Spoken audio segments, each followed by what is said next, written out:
Pois bem, perdoe minha voz que não está das melhores. Eu estou numa briga tremenda de quase uma semana contra uma gripe que eu não sei se vocês percebem na hora que a gripe pega vocês, tipo, ela chega, pum, né? E aí eu percebo, não sei como, mas eu percebo, né? Eu sinto na hora, assim, alguma coisa tá diferente em mim, né? Não que seja a gripe mesmo, né? Mas pode ser um resfriado só, um vírus, né? É uma gripe, né? É um vírus de baixa intensidade.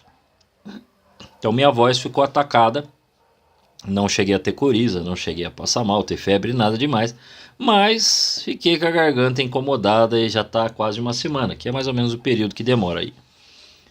E pois muito bem, vamos tratar da nossa vida espiritual, né? Nós finalizamos aquilo que estava relacionado ao sacramento do matrimônio. E de modo especial, no último encontro a gente tratou do sacramento, de alguns deveres, da questão do contrato e de que a igreja considera importante o contrato civil, né? Até para que os esposos possam ter as formalidades prescritas pela autoridade civil. Então, não é uma coisa assim que a igreja, não, a igreja considera a parte religiosa e desconsidera. Não, ela considera que é importante para que as pessoas não percam seus direitos. E até mencionei que tem casos que é o contrário, né? Que algumas pessoas às vezes têm alguns direitos e se houver o casamento civil, ele perde, né? Mas foi-me feita uma pergunta logo depois da aula, a pessoa ficou com vergonha, porque é um assunto meio pesado. Na verdade, ele se limitava a perguntar da questão quando mencionei que um dos pontos que pode ocasionar a nulidade matrimonial, então faço questão de responder agora e nós vamos começar, e certamente não terminaremos hoje, nós estamos iniciando a questão de falar da vida espiritual, mas como estamos encerrando, né, eu estou aqui com o resumo do que nós falamos, a pergunta estava muito relacionada é verdadeiramente nulo se a questão do homem, no sentido do funcionamento biológico, né? Se ele não tiver ereção, houver problemas, né? Eréteis, disfunções eréteis, isso pode ocasionar nulidade? Né? A resposta é sim. O Código de Direito Canônico, além de confirmar essa questão, sobre a questão mais importante que eu acho que eu falei, mas se não falei, falo agora. É importante que se saiba que o casamento finaliza na consumação. Se não ocorre a consumação, esse casamento é nulo. Já ouvi testemunho de casal que segurou a onda, porque na hora da lua de mel não aconteceu. Então eles ainda não estavam casados, esse casamento está nulo. Mas como os dois se amavam, ela esperou, ele esperou, né? Ele esperou ele para entender o que estava acontecendo até que um dia voltou a funcionar. Isso foi quase um ano de luta. Mas o catecismo não, o Código de Direito Canônico faz ordens expressas na lua de mel ao homem.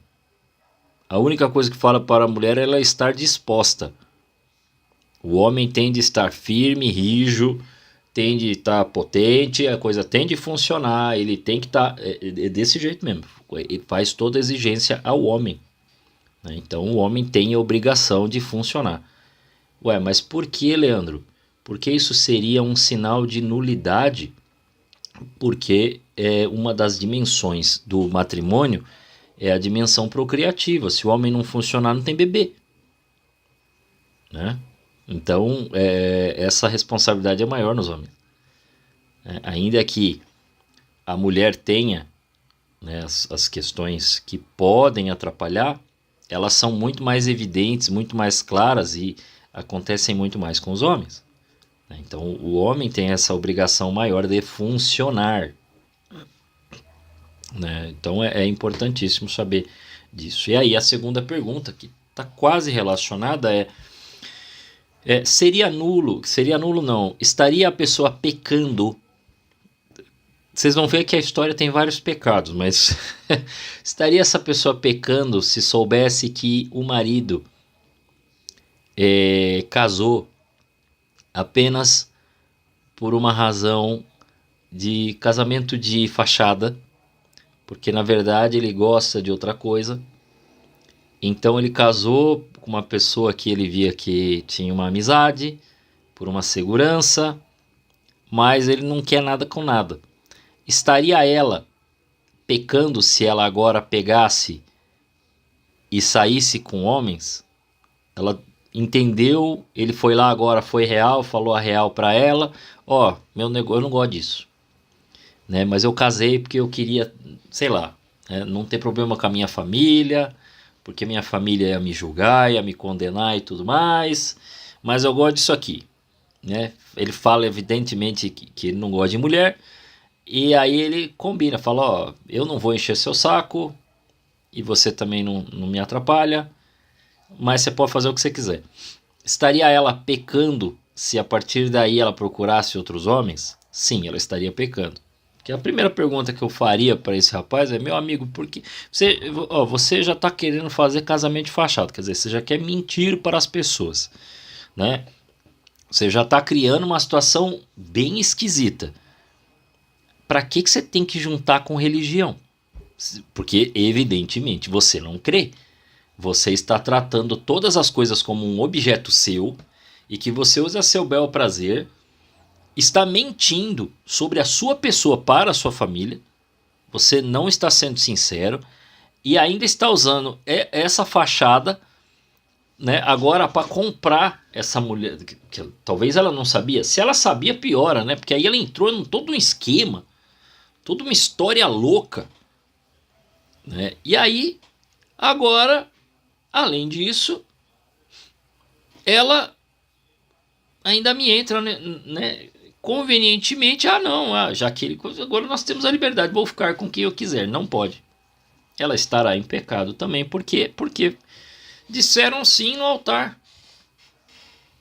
Mas esse casamento provavelmente é nulo. Provavelmente é nulo, então ela vai lá, separa, vai lá e vai ver se é nulo, né? Vai lá ver se é nulo. Mas tem de esperar o processo de nulidade acontecer para que ela volte à condição, né? Me parece evidente que é nulo, mas não sou eu que digo que é nulo. Não é eu que acordo amanhã, igual eu imagino que tenha sido só a capa.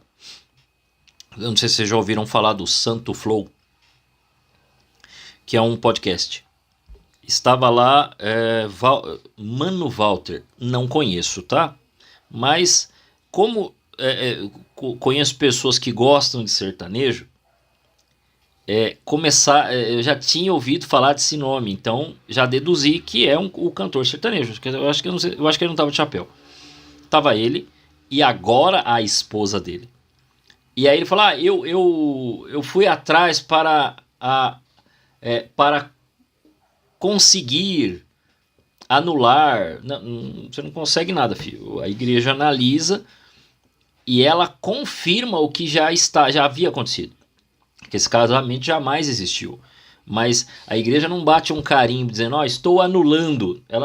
A igreja não consegue anular um casamento. Nulidade matrimonial é a confirmação de que, desde o princípio, conforme foi olhado, já estava totalmente inválido isso daí, tá? Então não é separação católica. Eu vou lá e peço porque eu entendi. Não, você pode pedir o que você quiser.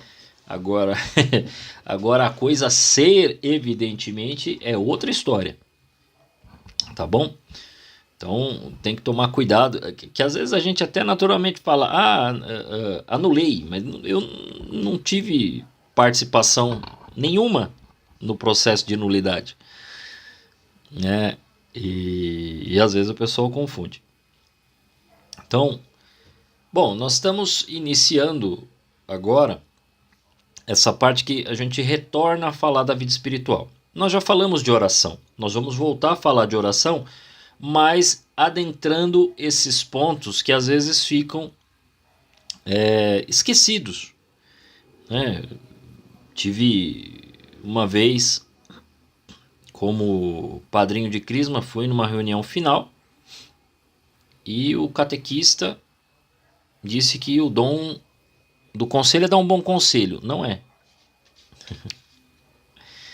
Não é. Pode ser um ato de misericórdia espiritual. Mas não é. Mas ainda que seja um ato de misericórdia, ele pode ser simplesmente uma coisa humana, um ato humano. Então, um bom conselho é um ato humano. Pode ter uma virtude ali. Ele pode chegar a ser espiritual? Pode, claro. Mas não é o dom de conselho. Vocês vão ver que é muito mais do que isso. Então, a nossa grande dificuldade é perceber que muitas das coisas que nós fazemos, elas são ainda humanas. Elas não estão agindo na alma. Gente, para agir na alma, uma das coisas que se percebe é que você, para fazer com que tua alma realmente reze, né, é preciso haver oposições interiores. É por isso que fazemos jejum. É por isso que oração, por mais que façamos, a princípio, dependendo do horário, dependendo do dia, dependendo do como, parece haver um incômodo, porque parece que você queria fazer outra coisa. Então a vontade supera todos os desejos que estão dentro de você. E aí você consegue rezar, né, porque a vontade supera todo o resto. Né? E a caridade, que também, além de, o próprio Jesus fala que elimina uma multidão de pecados, ela precisa ser feita de uma maneira específica. Né? Quando ela vai, né, quando essa caridade, ela tende de ir de encontro também ao próximo. Porque para ser caridade precisa primeiro ir a Deus.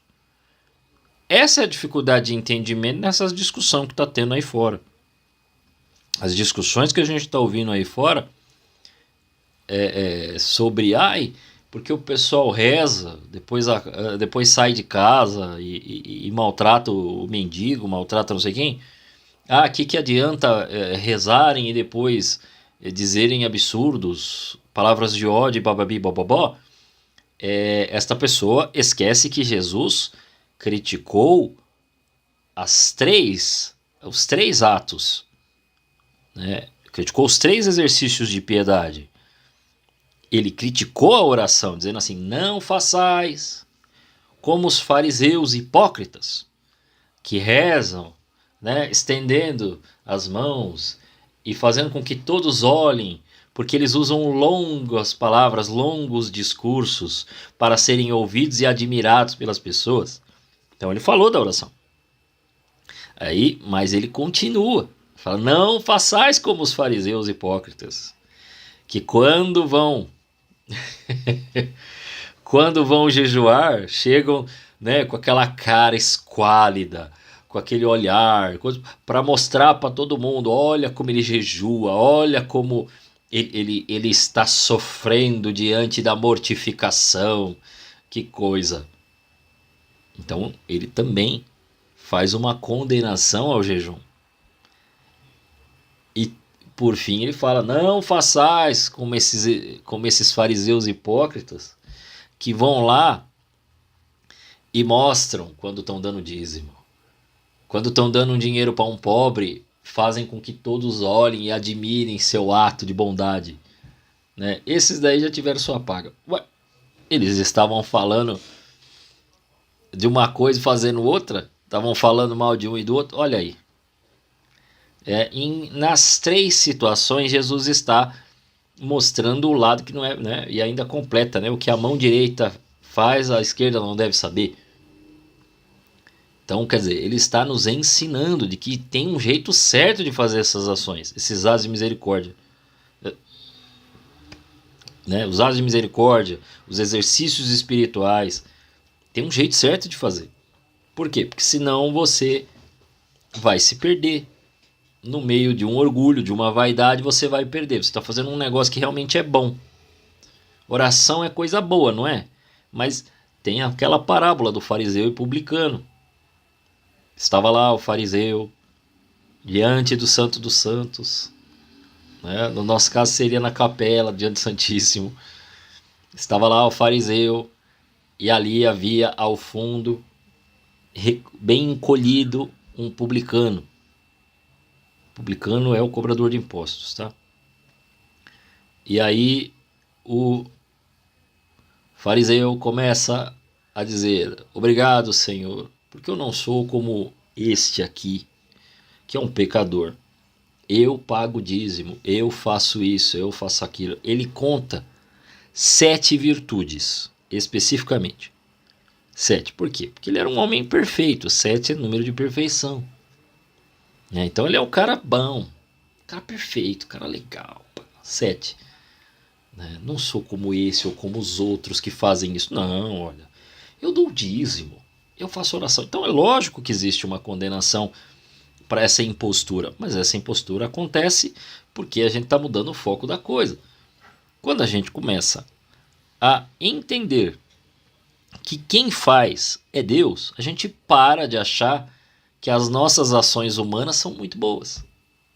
Não são. Mas Leandro, eu fiz na maior boa vontade. Sim, mas veja, minha gente, eu faço um discurso aqui. Vocês entenderam. O discurso, né, toda a pregação, todo o encontro aqui, a aula que eu estou dando, vai para a internet. Sempre tem alguém que não entende. E que fala, nossa, que absurdo o que ele disse, porque a pessoa se apega às vezes a uma expressão, a uma frase que eu posso ter colocado errado. Mas ela interpreta tudo a partir desse erro. Então ela faz uma nova interpretação. Conta para outro, conta para outro. Então as palavras humanas, ainda que por melhor expressadas que sejam, elas sempre geram uma dificuldade, sempre há um pequeno ruído, por melhor expressado. Tanto que quando isso a gente considera, vamos lá, pensando na arte, que alguém vai e escreve um livro, e esse livro se torna um best-seller, se torna um sucesso, aí vira filme, e mesmo o filme consegue expressar às vezes a essência do que o autor disse e se torna também um blockbuster, isso é felicitado por muita gente, todo mundo fica feliz, porque é muito difícil fazer essa comunicação, mesmo com as técnicas de escrita e tudo mais, é muito complicado você chegar lá na frente, e às vezes até com coisas que já fizeram sucesso, você tenta reescrever, recontar a história, e veja quantos remakes ou quantas histórias tentando recontar que tem dado ruim.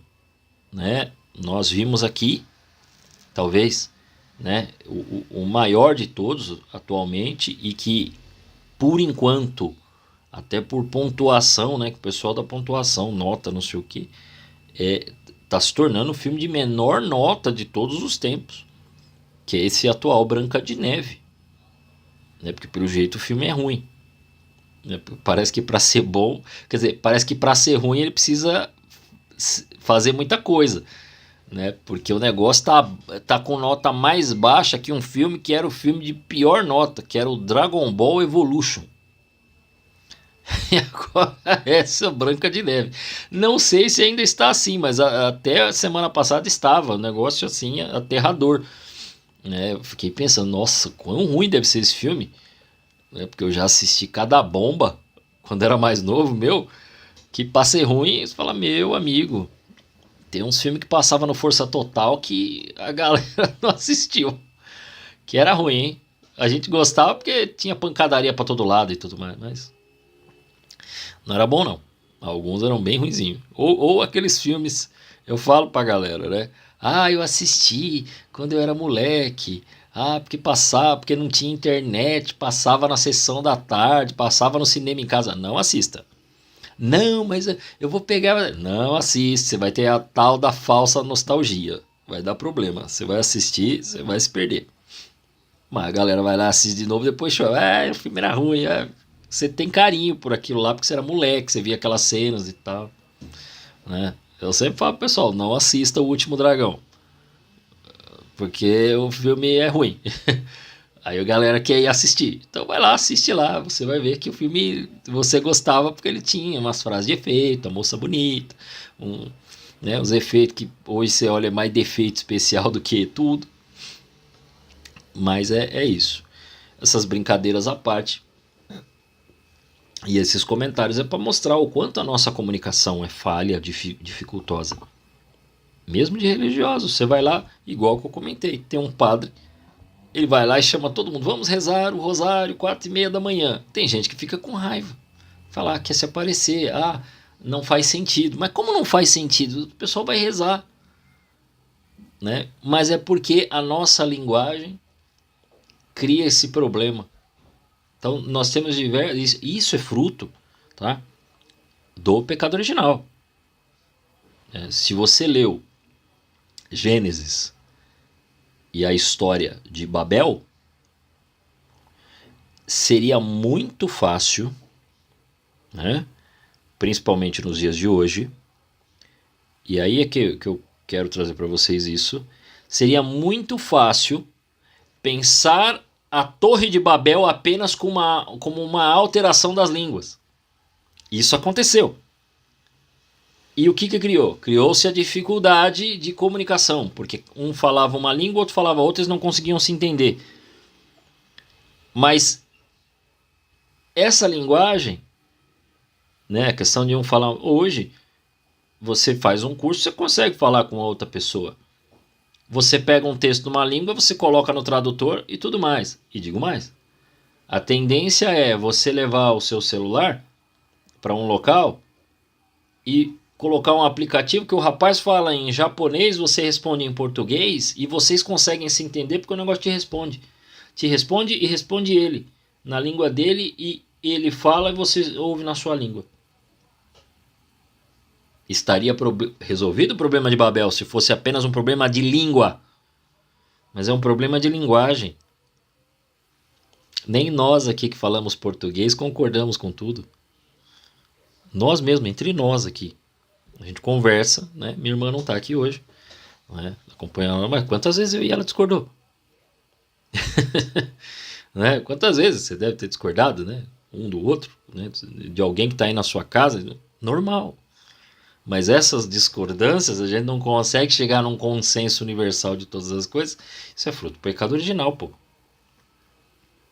Então, o que é que vai começar a fazer em nós, né, uma vida sobrenatural?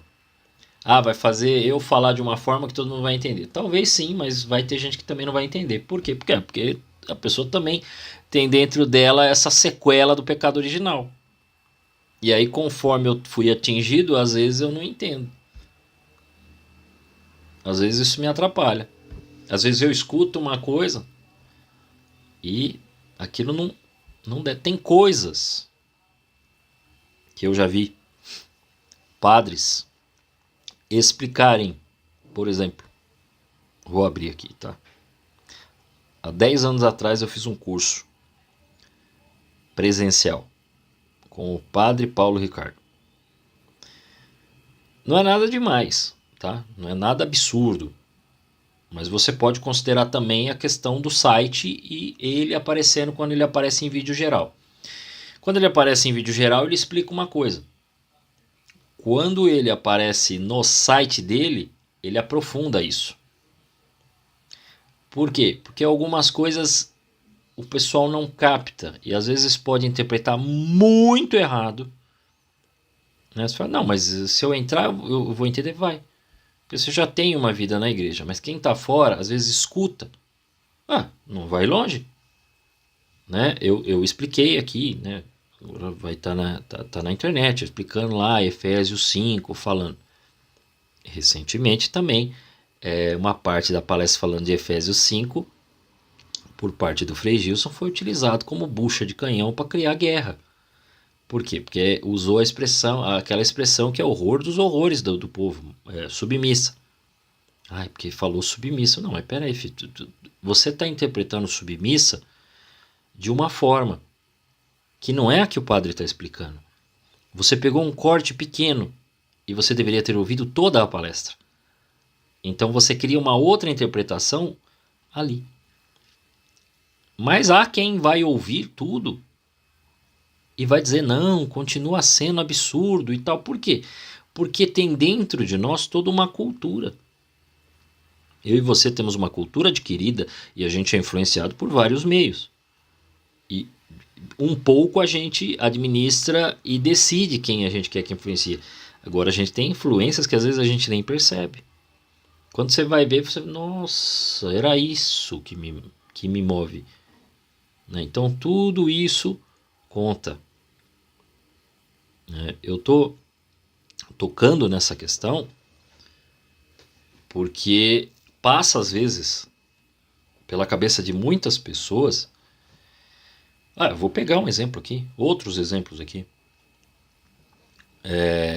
Há uma certa incompreensão da parte de pessoas que são influenciadores aí, né? Até alguns talvez sejam catequistas, mas que tratam de vários assuntos da igreja na internet. E assim, eu brinco e falei aqui na questão da missa, principalmente no negócio da bermuda, de saber o que colocar, mas existe gente na internet que dá até curso de como a pessoa deve se vestir no dia a dia, para homens e para mulheres. Para comportamento da mulher, para o comportamento do homem e tudo mais. Mas isto gera brigas e eles não entendem, aí começam a detonar todo mundo. E as pessoas que não entendem o que eles estão fazendo começam a detonar eles.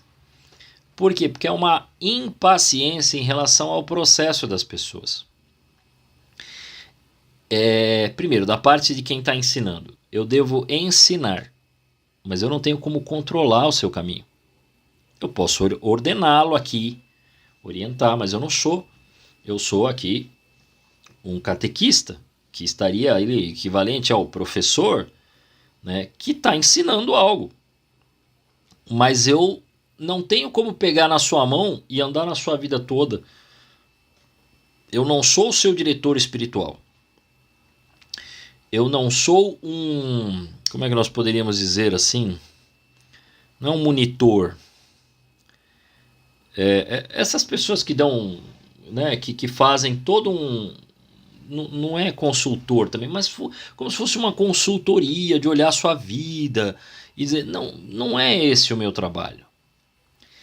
Né? E embora possa existir, mas quando uma pessoa dessas, o influenciador que vai tratar da roupa, e eu não acho que eles estão errados em dizer qual é a roupa, qual é o correto, a modéstia, não é, o erro não está aí. O erro não está no conteúdo, está na forma. Porque aí, impacientemente, eles começam a cobrar gente que está chegando agora na igreja. Mas a pessoa, pelo menos na igreja, está indo com o corpo coberto. Mas ainda não se acostumou, anda com... Por quê? Porque é no dia a dia. E aí eu já vou... É lógico que eu vou ensinar, como a gente fala aqui. Mas eu não posso começar a querer conduzir vocês a ponto de colocar todo mundo debaixo da minha asa e começar a dizer como é que você tem que fazer, o que você... Eu não tenho condição de cuidar da minha vida assim. Eu mal dou conta da minha.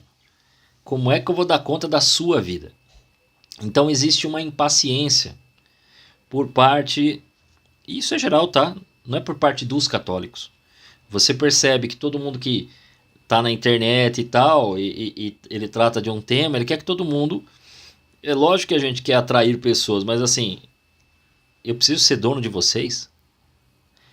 Por que isso acontece com grande parte dos influenciadores? Bom, primeiro porque toda essa questão de você influenciar, você olha os números, pessoas te seguem, te mandam um recado, isso gera uma tentação. E ao gerar essa tentação, eu começo a achar que o que eu digo realmente é muito importante, de grande relevância, seja qual for o assunto, tá? E eu devo agora eu tenho grande responsabilidade sobre as pessoas e tudo mais. Gente, presta atenção, os santos não queriam isso não. Não é que eles não queriam ter responsabilidade. Eles queriam ter responsabilidade. Eles entendiam a evangelização e cuidavam das almas. Mas assim, eles viam que era um negócio muito sério. Ele não queria ficar ali, agora eu vou pegar na sua mão e vou levar. Porque eles também tinham o caminho deles. Então, antes de eu ser influenciador, antes de eu achar que dá para eu conduzir, pegar na mãozinha e tudo mais, eu preciso entender que o pecado também está instalado em mim. E que eu preciso mudar. E que eu tenho pontos que eu preciso converter. As coisas que eu sei, é lógico, eu ensino. Mesmo que algo que eu ensine ainda é um espinho na minha carne. Porque eu preciso falar e ouvir aquilo do tipo, Leandro, aprenda para você não ser o hipócrita. Para não cair em contradições. E quão difícil é. Quantas pessoas a gente está vendo aí, de tudo quanto é lado, que falava uma coisa, caiu em contradição. Falava um negócio, era mentira, era vantagem. Ou parecia que estava, né, no céu já. Aí você vai ver, traiu não sei quem. Tu fala, o que está acontecendo, né?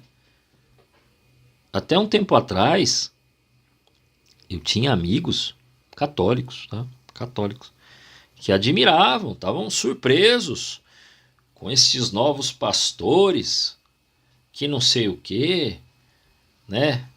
Daqueles do Pequeno Lago, o outro, o MPB, né? Eu vou dando nominhos, tá? Para não ficar dando nomes para as coisas, né? As pessoas pegam. O outro lá que parece um cantor de MPB que fica num banquinho. As máscaras vai caindo, porque um lá é briga de família, os outros estão tentando se matar. No outro caso, numa outra o cara se matou. O outro foi briga de família também. E assim vai. Só as tretas. E você fala, nossa, os caras coordenaram. Né? Aí é banda que cai, é ministério que acaba, é igreja que fecha, é briga para saber quem é o dono, porque morreu o pai. Né? Esse pastor MPB aí, que estava no banquinho dizendo, né, o que você pensar, né, se Deus permitiu que você pense e você quer, Deus vai te dar. Assinado Satanás, só se foi. Né? Então, primeira coisa, você pode evangelizar, você pode continuar cantando, ensinando, orientando, porque não tem jeito, é nós mesmo, não tem melhor. Né? Não tem coisa melhor, tá? Ah, mas é essa porcaria que sou eu. É essa porcaria que sou eu e é isso aí. Esse aí que é o dono do canal. Esse aí é o que tá dando o curso aqui que você tá ouvindo. Né? Apesar de mim, Deus está fazendo alguma coisa. Eu espero, assim. Né? Mas a gente precisa entender que a gente é pecador. E que precisamos dessa vida espiritual. Precisamos da oração. Precisamos do jejum. Precisamos da esmola. Para que Deus faça algo em nós, a começar em nós. Ah, mas eu vou fazer a caridade por irmão. Sim, mas Deus vai fazer primeiro em você. Você vai lá, faz alguma coisa por alguém, não precisa ser exatamente a esmola. Né? Esmola no sentido financeiro aí, tá? Você deu um dinheiro para um pobre, né? Aconselhou um amigo, rezou por uma pessoa, ok. Quantas vezes você não percebe que aquilo foi melhor para você do que para a pessoa? Né? Tem uma música que a letra, ele diz assim, que cada vez que eu venho para lhe falar, na verdade eu venho te escutar. Eu pensei que eu estava vindo aqui para falar alguma coisa, aí eu percebi que eu que precisava, na verdade. Eu estava vindo achando que eu era muito importante, mas o importante é te ouvir. Então, nós temos dentro deste corpo um negócio chamado alma.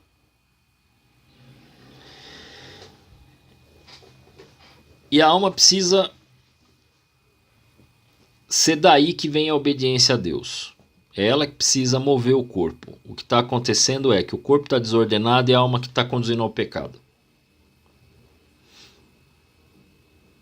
Então, nós não temos um organismo espiritual, isso aqui é termo do padre Garrigou Lagrange, a igreja usa esse termo também.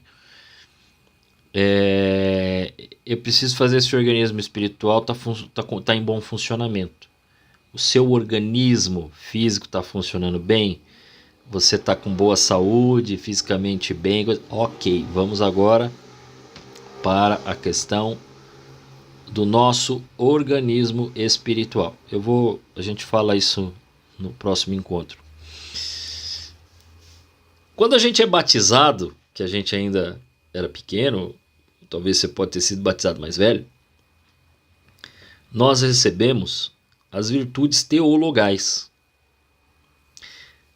As virtudes cardeais, aquelas 4 que a gente já falou tempos atrás, justiça, prudência, autodomínio ou temperança e fortaleza, né? Você pode chamar de autodomínio ou pode chamar de temperança, os dois são válidos, tá? Assim como fortaleza ou coragem, né, também vale.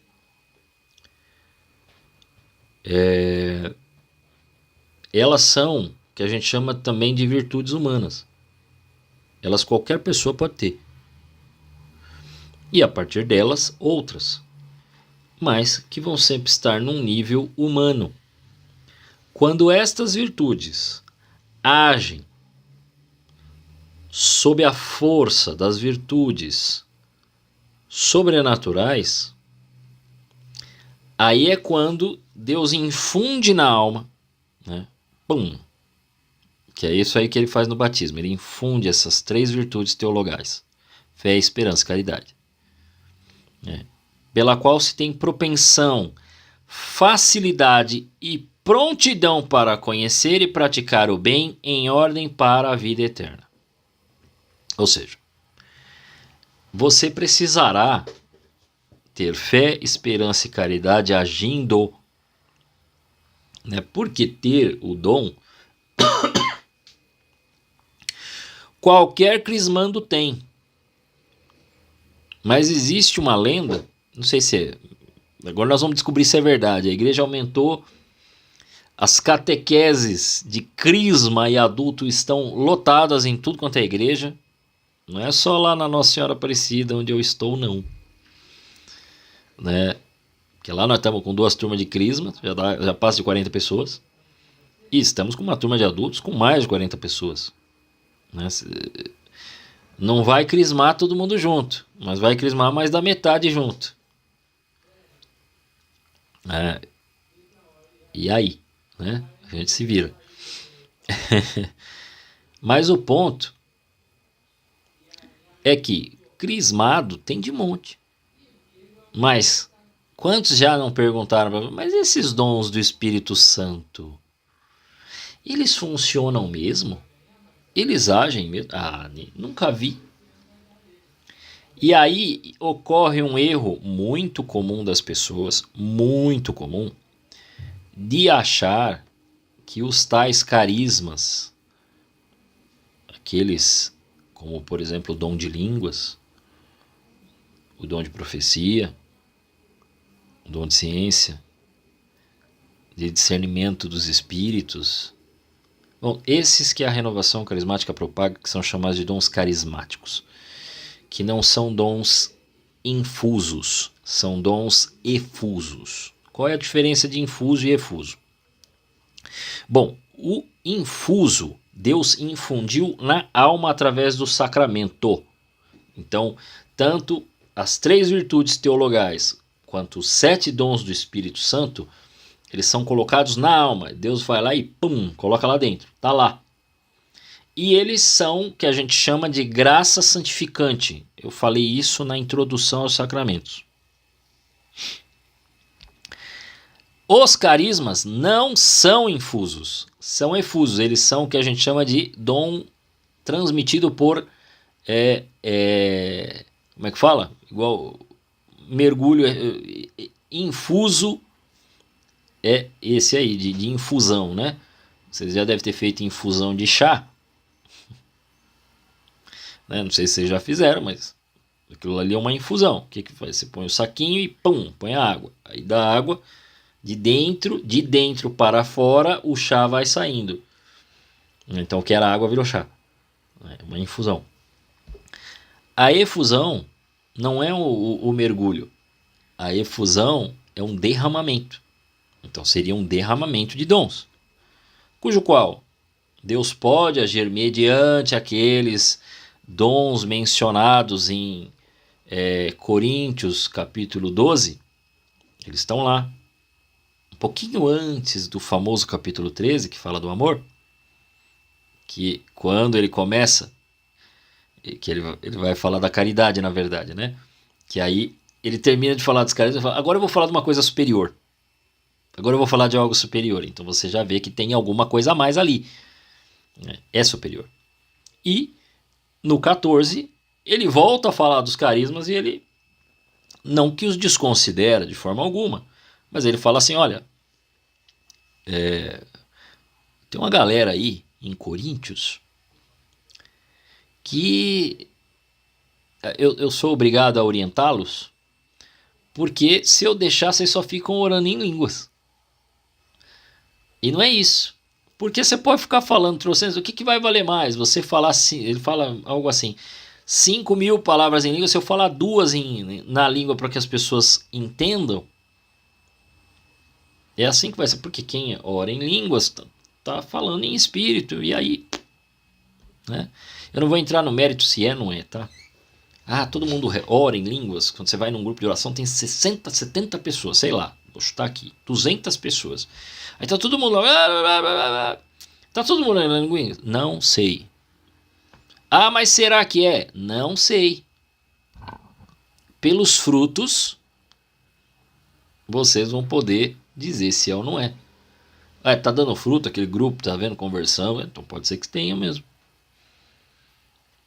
Agora não, diminuiu, tem 5 pessoas e é tudo servo e o pessoal também já está sem vontade querendo ir embora. Então provavelmente não tem língua nenhuma, tem outra coisa. É fácil, né? Mas eu não estou falando pela quantidade de pessoas, mas também pela qualidade pelo qual se participa de algo. Tá lotado. Tem um monte de coisinha aí que eu falei agora há pouco lotada. Mas estão dando fruto real, verdadeiro? Não. Então, mas você precisa ver os frutos que vão ser gerados dessas pessoas que lá estiverem. Sejam 5, sejam 5.000. Então precisa. Mas então, as virtudes teologais e os 7 dons do Espírito são superiores e eles são mais necessários do que qualquer outra coisa. Você só será santo se você tiver fé. Se você tiver o dom de línguas, pode ser que sim. Se tiver o dom de profecia, pode ser que sim. Mas, deixa eu dizer para vocês, eu já ouvi e não posso negar que já teve milagre fora da Igreja Católica. Pessoas curadas mesmo. Curou, tá andando e tudo mais. E aí? Eu já ouvi que algumas pessoas foram num leito do hospital, viram a condição de um parente, fazia muito tempo que não rezava, nem lembrava mais que Deus existia, e naquele momento pegou na mão daquela pessoa e rezou com fé verdadeira. A pessoa foi curada. Isto significa que qualquer lugar que fala de Deus é bom, ou então, no caso do hospital, não preciso de igreja para... Não, nada disso, filho. Você não entendeu. Deus está agindo, porque o Espírito Santo sopra onde quer. E então, ele precisa, às vezes, tocar as pessoas para a pessoa acordar para a vida. Então, a pessoa, às vezes, está longe. De repente, ocorre uma tragédia, um problema, uma dificuldade, uma crise, um trauma. Na dor, a pessoa volta.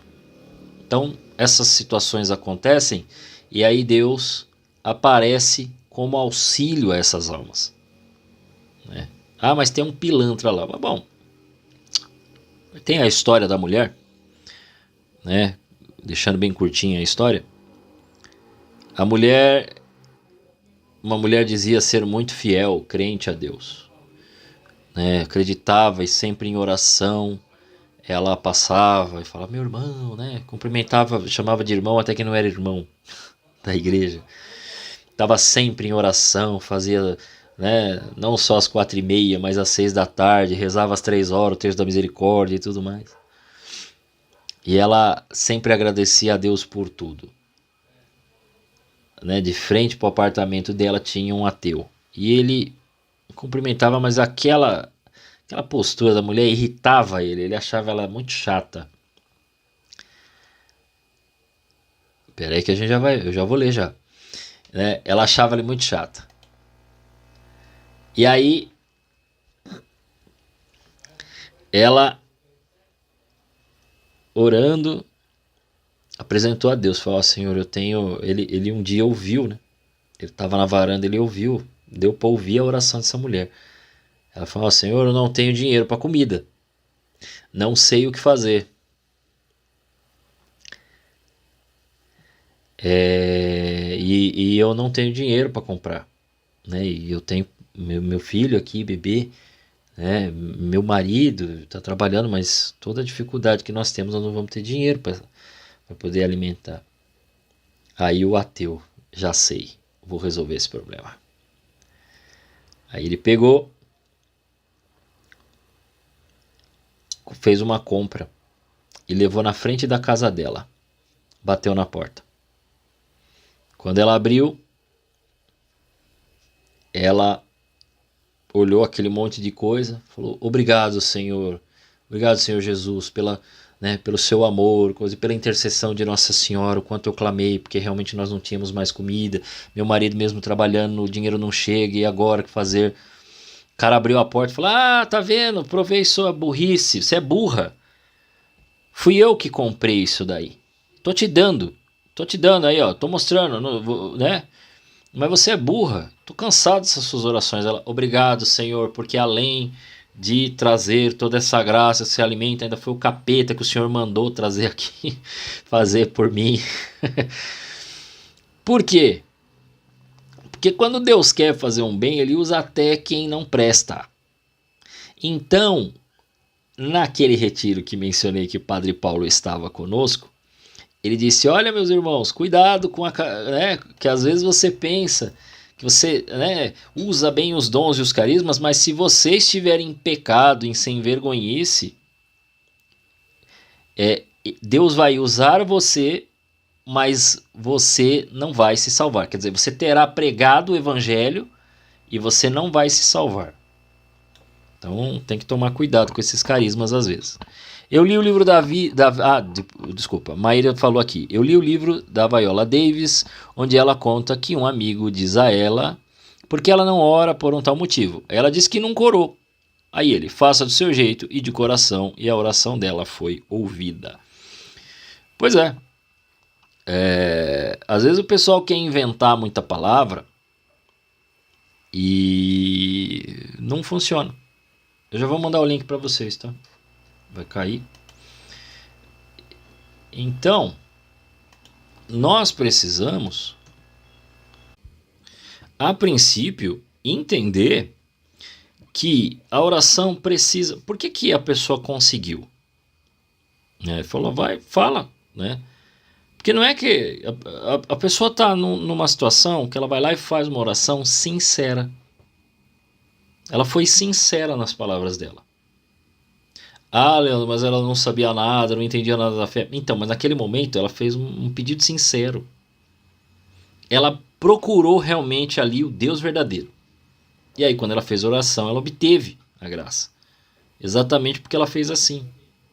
Né? Mas aí depois... Então, aí depois é outro caminho. Depois você começa a adentrar a fé, vai lhe exigir conhecê-lo melhor. E para conhecê-lo melhor, você não pode ficar na mesma. A grande dificuldade que nós temos hoje em dia, né, e aí novamente dizendo, assim como falei dos carismas, não era uma crítica à renovação carismática, né, mas em geral,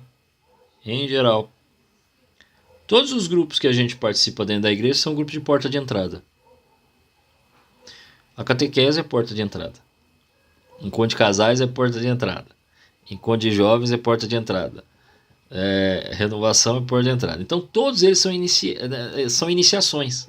Está todo mundo começando. Mas a pessoa precisará procurar aprofundar-se. E uma das coisas que eu bato nessa tecla dando a catequese é a pessoa entender que ela não vai conseguir fazer oração se ela não ler a Bíblia.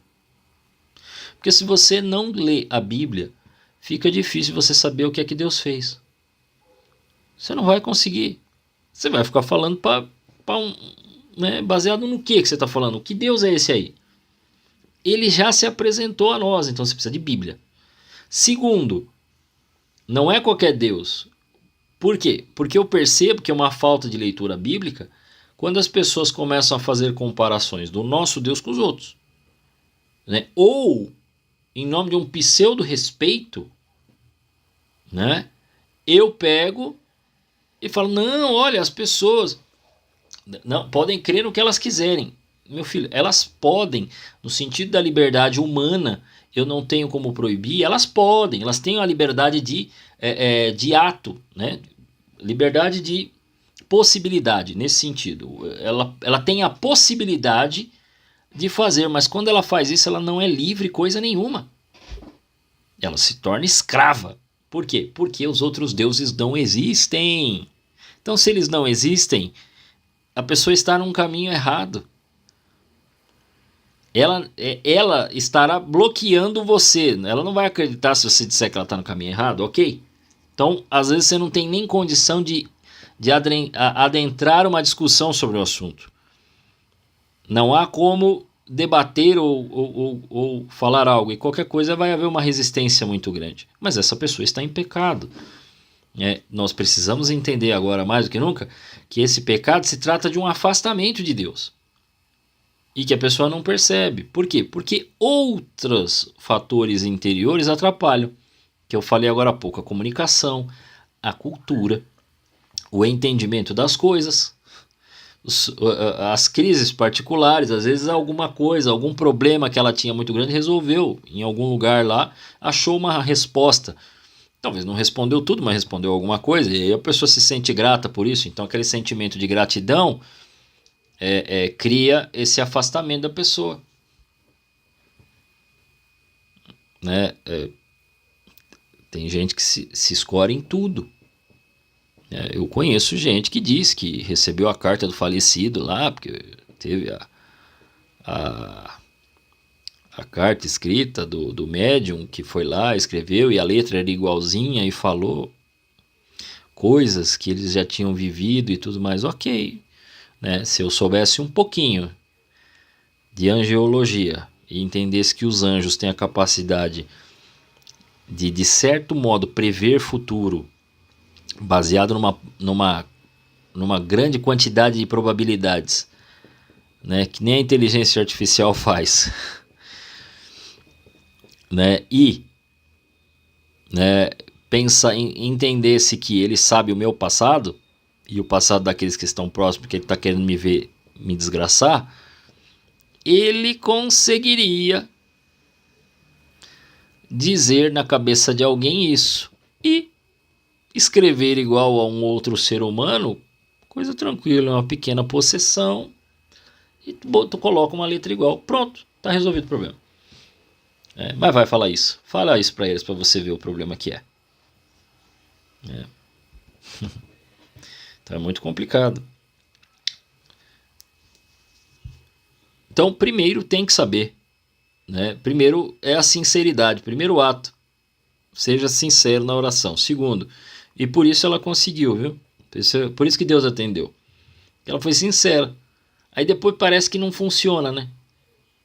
Primeiro a pessoa faz isso, depois não funciona, a pessoa, não, acho que só foi sorte, só. Foi um momento, foi o acaso. Não, filha, que primeiro Deus se apresentou, mas depois você não quis conhecê-lo. Você não quis mais conhecê-lo, você quis se aproveitar dele. Você quis usar o momento, opa, já que estamos aqui, né? Aquilo lá que você fez, faz de novo.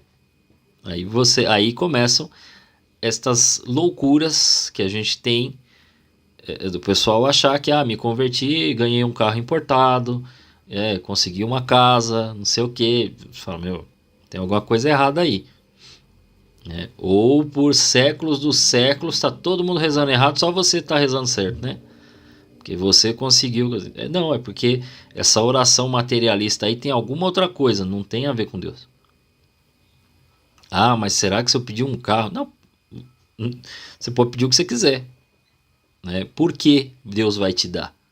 E se Deus não der, qual vai ser o seu comportamento? Qual é a necessidade? Mas eu sei de gente que talvez não tinha tanta necessidade e rezou e conquistou e tal. Mas aí existe uma quantidade, uma porção de fatores e situações que a gente não contou aqui. Que a gente não sabe o que acontece na vida da pessoa diariamente.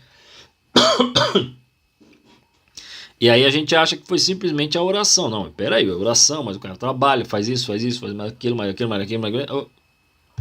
Não me parece algo apenas espiritual. Ou apenas uma sucessão de coincidências. Ou uma sorte. Não. Vem muita coisa junto para aquela conquista. Nem a pessoa percebe. Mas ele agradece a Deus. Sim, isso aí por ato de humildade a gente é obrigado a agradecer. A gente tem a possibilidade de acordar, levantar o braço, mexer a mão. Ok, eu já começo a agradecer por isso. Mas exatamente porque Deus dá força nessas coisas que eu consigo conquistar ou não, né? Porque eu posso boicotar. Então, primeiro isso. Segundo é saber quem é esse Deus. Só com a Bíblia vai ficar difícil, porque ela é muito grande. Ela tem muitos livros. Ela diz muitas coisas que às vezes aparentam uma contradição. E como nós aprendemos aqui nas primeiras aulas, né, Deus não se contradiz. Então, se existem duas coisas aparentemente contraditórias, o mais provável é que eu tenha que abraçar as duas. Está lá em Isaías 45 falando das imagens, né, daquela estátua não sei o que é um pecadão. Mas aí eu vou lá em Números 21 e está falando que Moisés fez uma imagem de uma serpente. Serpente. Não é de uma pessoa, uma serpente. Colocou, né, uma serpente de bronze.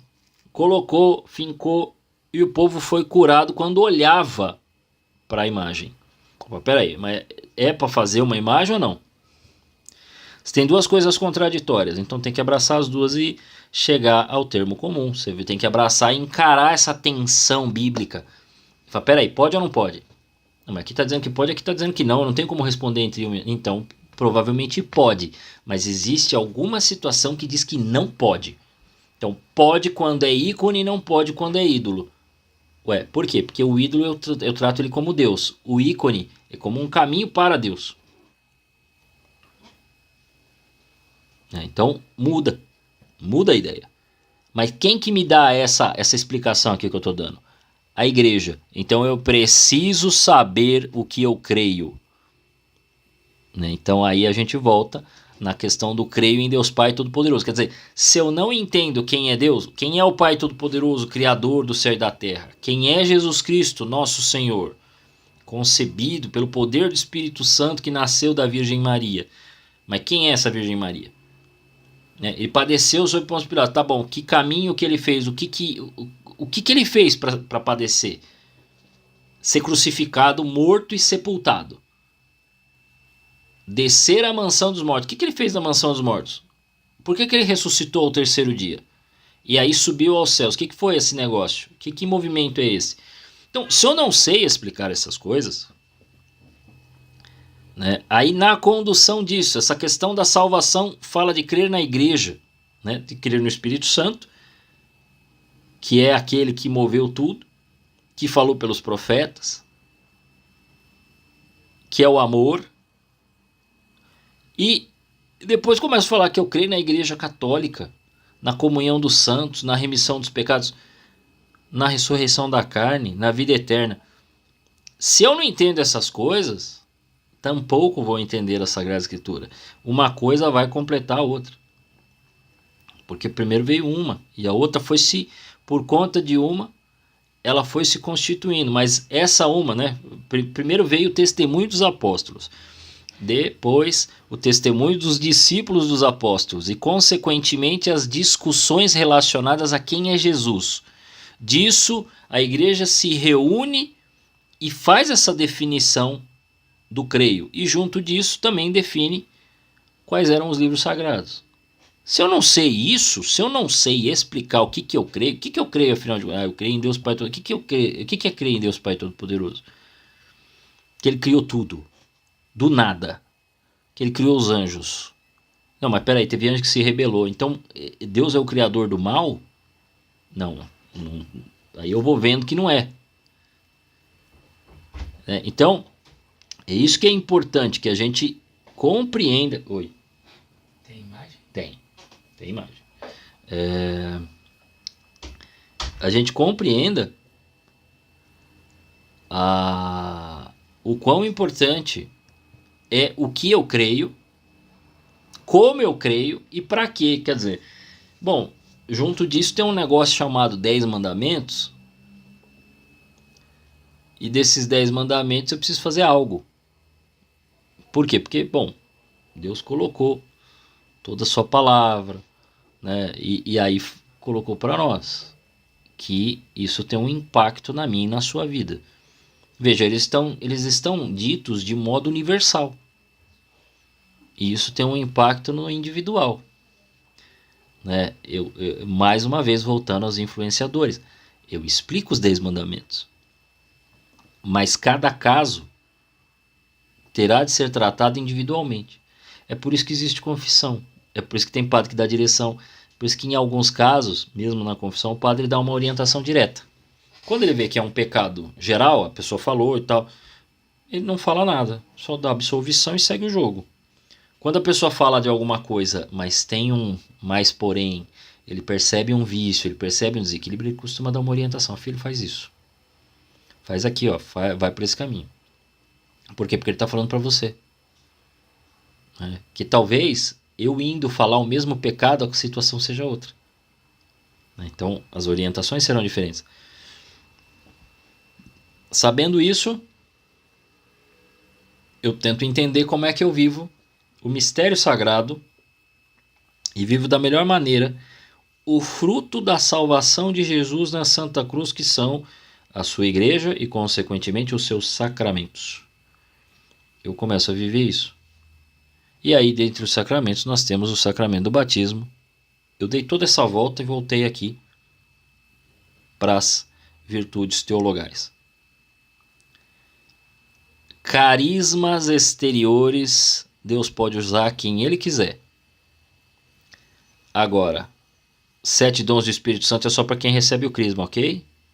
Não tem outra pessoa. Se não receber crisma, não tem 7 dons. Não terá os 7 dons do Espírito Santo se você não tem crisma. Não terá as virtudes teologais se você não é batizado. Só na igreja? Não, nós já sabemos que que o batismo se feito seguindo forma e matéria, água, forma. Eu te batizo em nome do Pai, do Filho e do Espírito Santo, está válido. Então, algumas igrejas não católicas, comunidades cristãs não católicas, têm batismo válido. Por quê? Porque Efésios fala lá, um só batismo, uma só fé, um só Senhor. Deus Pai de todos, que age em todos, move todos. Então é assim que funciona.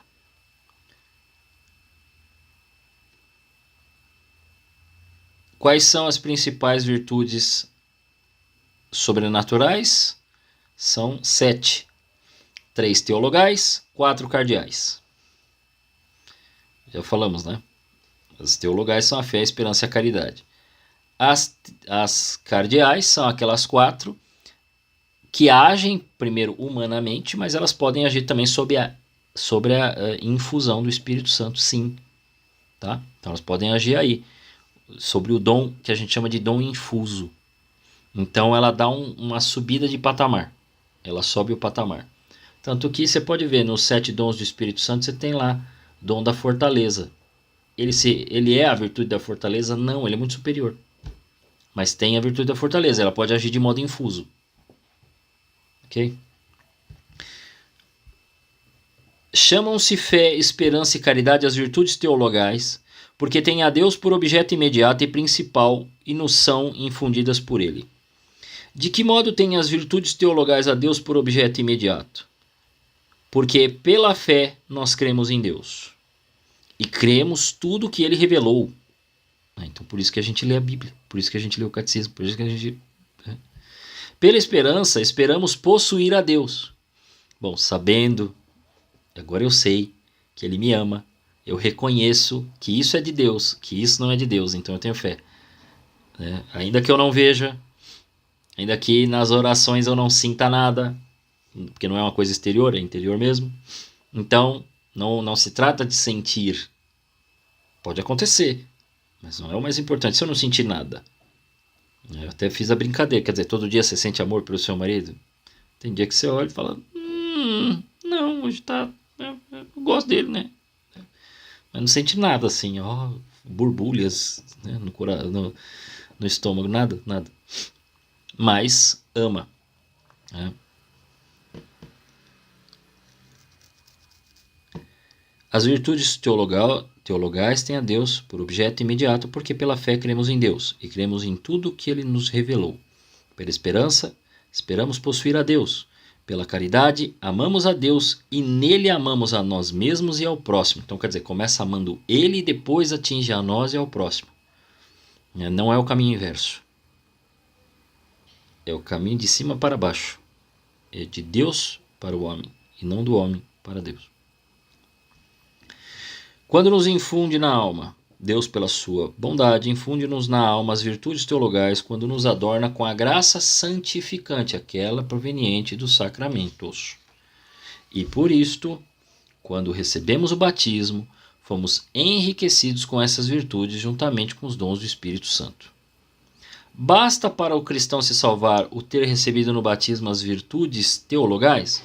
Para quem tem o uso da razão, não basta ter recebido no batismo as virtudes teologais, mas é necessário fazer frequentemente o ato da virtude. Quer dizer, eu recebi, igual o crismado, recebeu, mas a gente escuta, por estatística, de que crismados, depois de crismados, dão linha na pipa, fogem da igreja. São jovens, aí querem viver suas vidas e tudo mais, ali era um pouquinho mais novo, 15, 16... Aí bate a maioridade, quer sumir. Aí some da igreja. Então ele poderá ser salvo? Bom, poderá ser salvo se ele voltar a se converter, porque agora ele não está mais aqui. Então não basta ter o dom, ter o sacramento, precisa, né, fazer ato frequente dessas virtudes, de fé, de esperança e de caridade. Aí vai funcionar. E quando somos obrigados a fazer atos de fé, de esperança e de caridade? Somos obrigados em 3 situações. Quando chegarmos ao uso da razão, quer dizer, desde os 7 anos você tem que fazer o uso da fé, da esperança e da caridade. Frequentes vezes no decurso da vida, porque você vai passar por situações que você vai precisar ter fé. Há dias, não sei com vocês, comigo acontece. Há dias que eu olho para a situação, não é só do Brasil não. A gente tava brincando, você brincou, né? No comecinho, eu dei risada aqui. Mas tem dia que eu olho para a situação do mundo como um todo, ou situações mais próximas, ou fatos ocorridos que você para e fala assim, mas há esperança para isso? Aí eu preciso acordar e dizer, porque essa esperança não está em mim, não está no prefeito, não está no presidente, né? Não está na ONU, está em Deus. Né? E também somos obrigados a fazer atos de fé em perigo de morte. Quer dizer, no risco de vida, né, estamos no risco de perder a vida, lembrar que a vida não acaba aqui. Né? Não quero errar o nome dela. Corbella. Eu acho que é Chiara Corbello. Diz assim, nós nascemos e jamais morreremos. Ela morreu. para essa vida. Mas como disse também Santa Teresinha, entrou na vida. Ela deu a vida para ser mãe, né? Mesmo que tivesse mesmo que sendo mãe, ela comprometeu o tratamento de câncer dela. Mas ela decidiu ser mãe e deu a vida por amor àquela criança, para que aquela criança também pudesse nascer. E então, nascendo, agora teremos mais uma alma levada para o céu, né? Então é nisso que ela queria na salvação dessa criança.